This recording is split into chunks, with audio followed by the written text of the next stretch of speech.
Welcome to the Leading with Purpose. Each episode is an exciting journey offering an exclusive opportunity to hear from Vermont's impactful leaders. Whether from the fields of business, government, or the nonprofit sectors, these leaders share their personal and professional experiences, unveiling the challenges and achievements that have shaped their paths. Leading with Purpose elevates itself by providing viewers with an insider's look at dynamic organizations that promote positive change throughout Vermont. Join us on this transformative journey as Leading with Purpose unveils the stories of leaders shaping organizations and transforming Vermont with purpose-driven leadership. Discover the power of leadership that goes beyond success, leaving a legacy of positive change in its trail. Welcome everyone. We have a very important guest today in our show, Patricia Preston. She's the President and CEO of Vermont Council on World Affairs. And I'm very happy to have you here, Patricia. Thank you for being here, and you want to share your leadership mindset and experience with us. Actually, we ask you, right, to share it. So thank you for being here and sharing all your leadership experience with us today. Well, thank you for having me. I'm very humbled by this opportunity. I was kind of thinking through what I could talk about today. I think that it's just such an amazing opportunity to be even asked to hear from me as a leader, and so I'm just grateful to be here and speak with you. Yeah, it will be a great conversation, and I have some questions for you. So let's start with the first one. Can you provide a brief overview of your leadership journey and how it led you to where you are today? Of course. My leadership journey is long and winding, as I think many people have the experience of, but it started young. I have always been incredibly invested in my community and in giving back, and that really led to a lot of leadership opportunities. I think one of the first things I did, there's a program in Vermont called the Vermontica program, where you raise a cow from when it's first born to, you raise it in its first few months, and then you bring it to fairs and you educate young children about cows in Vermont and what they need. And I started doing that, I think, when I was 12. Because I really wanted to take on this role of educating people about the state that were coming through to learn more about it. And that transformed into sports leadership roles and being the vice president of my class and really getting engaged at a young age.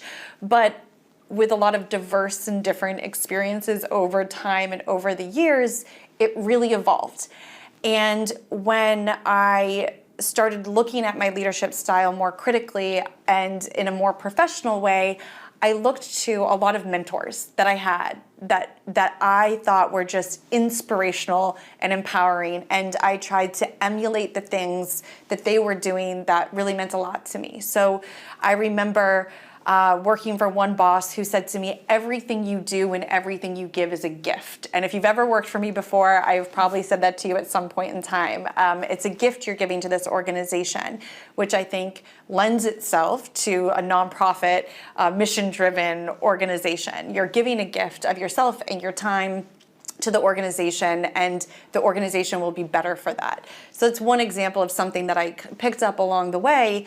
But when you pair that with the psychology of humans, empathetic leadership, and really trying to hone the craft, it has developed into what it is today. Mm-hmm. Yeah, we always say that leaders are made, but from your story I can hear you are born to be a leader, right? It's a great start. So how would you describe your leadership style? How has it evolved over the course of your career, and how your leadership contributes to both organizational success and community impact? So I think that my leadership lends itself to the success of our organization through a culture of accountability and creativity. And when you create that space, I often say I have a balance of firm and fun, right? And it lends itself to both the creative exploratory, but also that accountability of what people need to show up daily, bringing and contributing to the organization. And that really leads to a successful organization because people feel this freedom to explore their work through their own lens. I also think that I think a lot about emotional intelligence and how not only can I be emotionally intelligent through my leadership and how I'm engaging with other individuals on my team or in the community that we're working with, but also how I can support folks in leaning into their emotional intelligence. And I think that that also creates and fosters an environment that is conducive to success. Part of that success is also through being a leader that accepts that failure is part of the process of learning and growing. And I think that it's important as a leader to create an environment that failure is not only okay, but it's looked at as a stepping stone to a greater success. And so that's something that I like to foster and hone in the organization that I currently run. Mm-hmm. Yeah, these are great concepts, right? I heard learning, growth, emotions. They are all like important by themselves, but they are related to each other. And when you think about these concepts, and the next question, can you share a specific initiative or project where your organization has made a meaningful contribution to the local community? Yeah, I mean, I think I can take that in a lot of different ways, because if we look at just sort of looking at in the emotions and the emotional intelligence and the way we're approaching different situations, one thing we do is we use civil discourse as a tool to engage in our community, because we live in a very divisive world, and we need to use all the tools that we have and every background that each individual is bringing on the team to create a space where individuals coming into our organization can have the hard conversations to make the world and community a better place. But we also bring, as far as an impact, a really large economic impact. And that's through having a team that is very much so invested in the mission and driving the work forward. And that has a trickle-out effect. We currently have a program, it's called the Young Leaders of the Americas Initiative. They're on the ground. Actually, they're in Montpelier today. And they're here really, that program in and of itself is supporting our community by it helps enhance our talent pipeline, right? And our cultural awareness and understanding it. It's getting these young professionals into other Vermonters, into their organizations and building relationships. And that doesn't just build potential economic ties, but also cultural understanding and that talent pipeline and educational programming. We also, on October 10th, have a group of 30 students from Pan Africa arriving, and they're all here actually looking at civic engagement and leadership.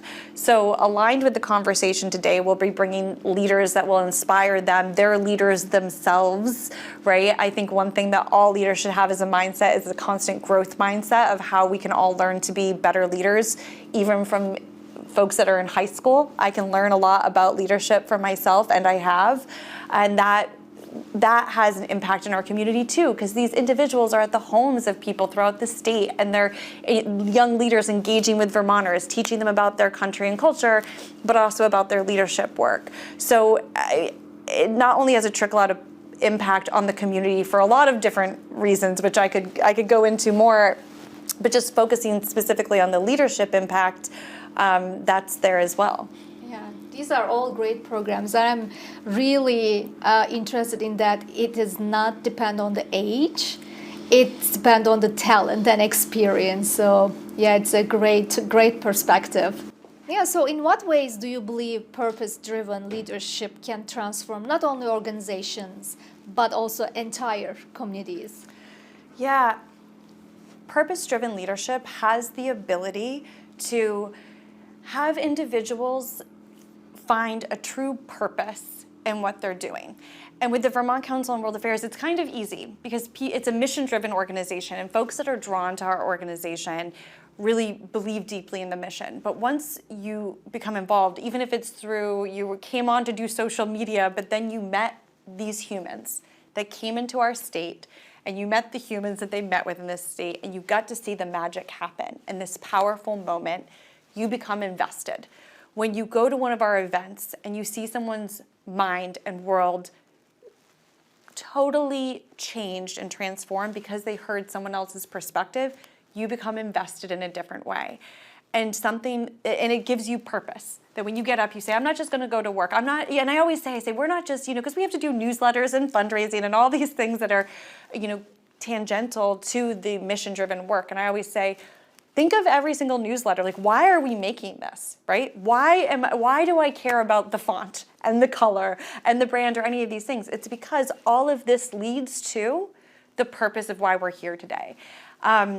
And I try to, at our weekly meetings, ground us in that through reviewing sort of the mission and the purpose and have a conversation around what does that mean, what does that look like, and what does that look like to different individuals that we're engaging with. And I think that when you are so fortunate to work in a business where you are connected to human beings, you have this privilege almost of it being easier to have a purpose-driven leadership because it's in action in front of you on a daily basis. Yeah, I have been attending different events of your organization, and I can feel that positivity, connection, and energy. It's really important in terms of leadership, but also in terms of feeling that other people are around you and they feel what you feel, how you think, right? It's great motivation for leaders. And being able to foster that, not just for our team, but for the community, is something that it took time. And, I talked about at the onset the evolution of my leadership. I didn't come into this job and the magic just wasn't happening, It really took time and evolution to build that community and understand what different dynamics within an event or a program help make that magic happen. And I'm really lucky to be surrounded by a team that supports that and that has a similar vision and surrounded by people on the team that are mission-driven and leaders themselves that believe in this, right? And it makes my job easier. Yeah, so maybe you can tell us if your job is easier or more difficult or challenging, because I want to ask you this question. Can you share a success story highlights that approach you just summarize for us? Yeah, I actually think you gave a really great example.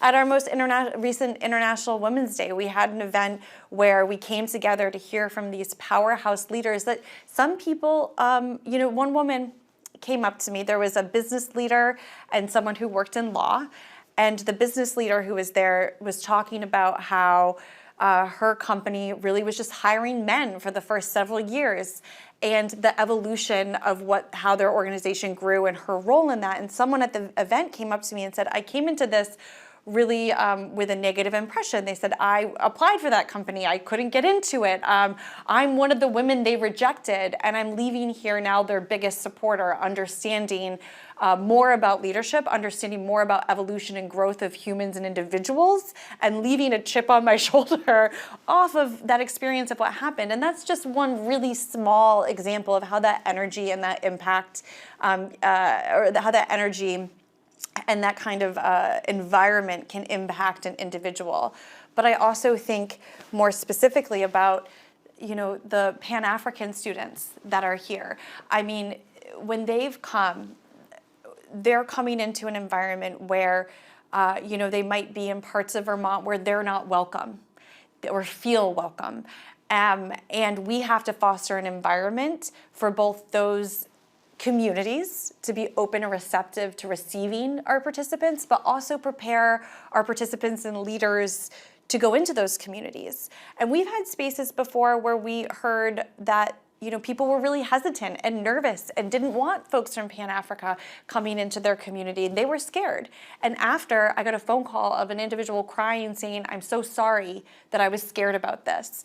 I now have learned so much, and I'm getting emotional thinking about it, because our work has the power to do this. And so while I feel, like I said, I'm so humbled you're asking me about my leadership style and skill, but it's so much of the humans on the ground that are doing this magical work. So this is an example of how we've fostered as a team an environment that is conducive to success of these partnerships, and it helps our state in a really deep and real way. Yeah, you're right. So I've asked a couple questions, maybe more than a couple, to you. Yeah. But do you wanna do you have anything to add? Because then I will move to my last question. Yeah. I think what I would say is that leadership isn't about directing and controlling and micromanaging and having it go your way. It's about leading with empathy and kindness, and about empowering the team that you have. And I think that if you can kind of, and definitely not leading with ego, you have to leave those things at the door. And I think that if you can leave those things at the door, it won't just make you a good leader, it will make your team successful. And if the work that you're doing is impacting your community, it is going to make that impact successful. So that's just the last thought that I would really leave you with. Yeah, great summary, right? All the things we've just touched on. And the last question, I know sometimes being a leader might be a lonely place or challenging, and as humans we need motivation. Mm-hmm. So can you please share a leadership statement or quote with us that inspire you in your leadership journey? Yeah. My quote would be, leadership is not just about being in charge, it's about taking care of those you're in charge of. And I can get the name, the person who, it's Simon Sinek, is, yeah. And I think that that's just a really powerful quote. Yeah, and all the examples you gave, I think it really highlights the quote you have in your mind. So it's great. Patricia, thank you for being with us today. And I'm really sad that we have to stop our conversation. Yeah. But it was very nice to hear all your perspective and mindset, and also what you think the most important thing being a leader. So thank you for being with us today, and thank you for talking with me. Thank you for doing this important work. I think that I can't imagine how much work and how much of a lift it is to put this on, and it's the community service that you're doing for Vermonters. So I really appreciate you taking the time to do this. As we conclude another inspiring episode of Leading with Purpose, we want to express our appreciation for joining us on this transformative journey. Throughout this series, we have had the privilege of delving into the lives and leadership styles of Vermont's most impactful individuals. The exclusive journey we have shared have allowed us to hear firsthand from influential leaders across the business, government, and nonprofit sectors. We have gained a unique understanding of what it truly means to lead with purpose. The heart of Leading with Purpose lies in its commitment to showcasing leaders who are committed to giving back to their communities, demonstrating how leadership extends far beyond office walls. We hope you have been inspired by the generous actions of these extraordinary individuals, seeing firsthand how leadership can make a lasting impact on the community. We invite you to continue on this journey with us as Leading with Purpose explores the stories of leaders who are not only shaping their organizations, but also transforming Vermont through purpose-driven leadership. Thank you for being a part of this inspiring community, and we look forward to sharing more impactful stories of leadership and purpose in the episodes to come.